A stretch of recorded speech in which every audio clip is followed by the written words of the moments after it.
Hello everyone. Welcome to Legal Card, where we simplify complex topics for aspirants and professionals alike.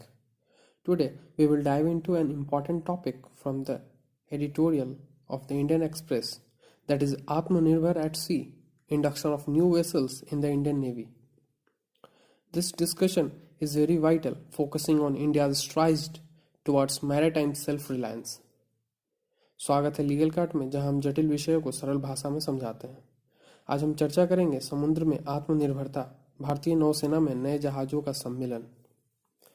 यह विषय बहुत ही उपयोगी है, जिसमें भारत के समुद्री आत्मनिर्भरता की ओर कदमों पर चर्चा की जाएगी।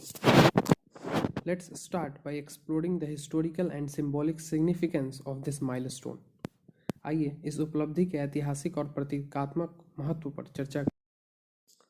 On January 15, 2025, India achieved a significant milestone.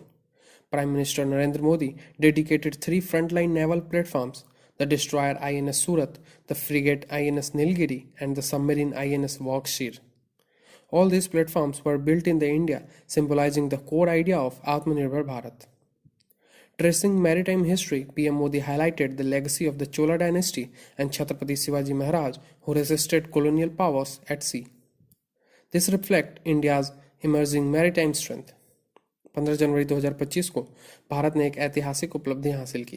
प्रधानमंत्री नरेंद्र मोदी ने 3 फ्रंटलाइन नौसैनिक प्लेटफॉर्म राष्ट्र को समर्पित किए। विध्वंसक आईएनएस सूरत, युद्धपोत आईएनएस नीलगिरी और पनडुब्बी आईएनएस वॉक्सीर। ये सभी प्लेटफॉर्म भारत में बनाए गए हैं, जो आत्मनिर्भर भारत की भावना को सशक्त करते हैं।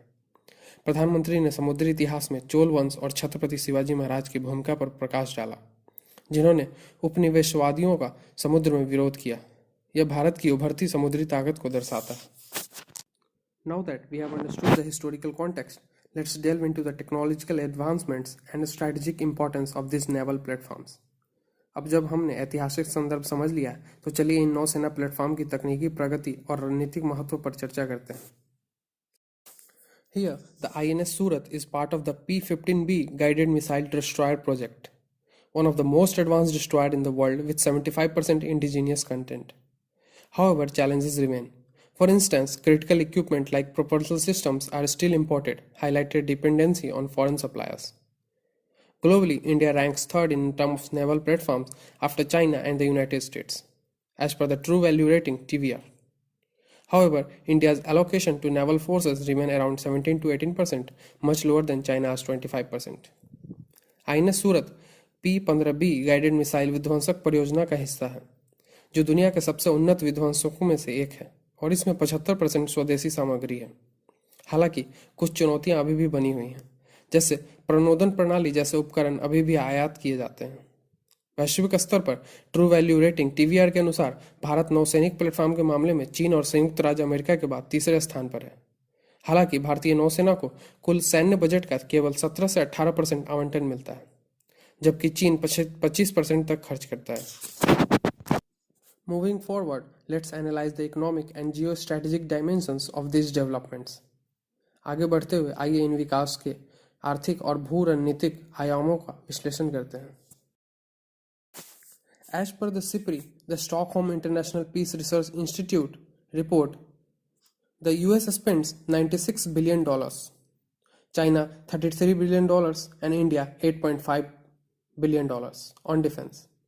Although India is progressing, the gap highlights the need for consistent investments to achieve maritime dominance. India has introduced initiatives like Sagar, Security and Growth for All in the region, emphasizing collaboration in the IOR region, that is Indian Ocean region.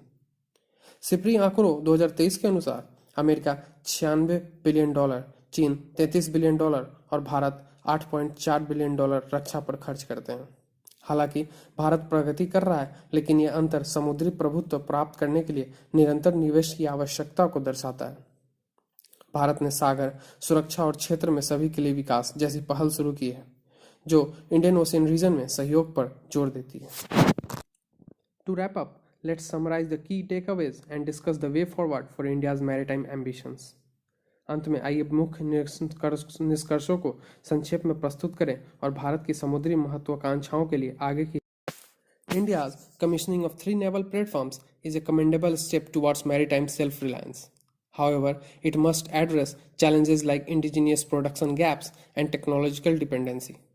With sustained investments and strategic partnerships, India can strengthen its naval capabilities and global presence.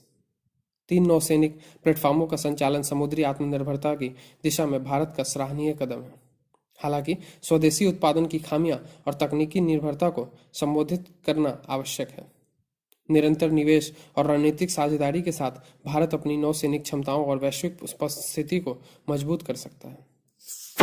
Thank you for watching Legal Card. If you found this video informative, helpful, please like, share and subscribe for more insightful content. तब तक के लिए जय हिंद।